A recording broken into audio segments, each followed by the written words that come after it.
ইসলামী বর্ণনা অনুযায়ী জান্নাতের প্রধান ফেরেশতার নাম রিদওয়ান। তিনি জান্নাতের দরজার রক্ষক এবং আল্লাহর আদেশে জান্নাতের তত্ত্বাবধান করেন। রিদওয়ান ফেরেশতা অত্যন্ত সম্মানিত, শান্ত স্বভাবের এবং আল্লাহর প্রতি সম্পূর্ণ অনুগত। কিয়ামতের দিন যখন মুমিন বান্দারা জান্নাতে প্রবেশ করবে, তখন তিনি আনন্দের সাথে তাদের স্বাগত জানাবেন। তার চেহারা হবে অত্যন্ত নুরানি ও মনোমুগ্ধকর, যা দেখলে মানুষের অন্তরে প্রশান্তি নেমে আসবে। তিনি সর্বদা আল্লাহর আদেশ পালন করেন এবং জান্নাতের দরজায় পাহারা দেন। জান্নাতে প্রবেশকারী নেককার মানুষদের তিনি সালাম জানিয়ে অভ্যর্থনা করবেন। ইসলামী বর্ণনায় বলা হয়, তিনি কখনও আল্লাহর আদেশের অবাধ্য হন না। তার দায়িত্ব হল জান্নাতের গেট খুলে দেওয়া এবং জান্নাতের শৃঙ্খলা রক্ষা করা।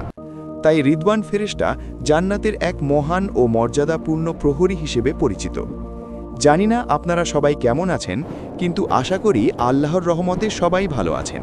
আমার এই ভিডিওটি যদি ভালো লাগে তাহলে অবশ্যই আমার চ্যানেলটি সাবস্ক্রাইব করবেন ইনশাআল্লাহ। আর ভিডিওটা কেমন হয়েছে তা অবশ্যই কমেন্ট করতে ভুলবেন না। তাই ততক্ষণ নিজের খেয়াল রাখবেন। আল্লাহ হাফেজ। আবার দেখা হবে অন্য একটি ভিডিওতে।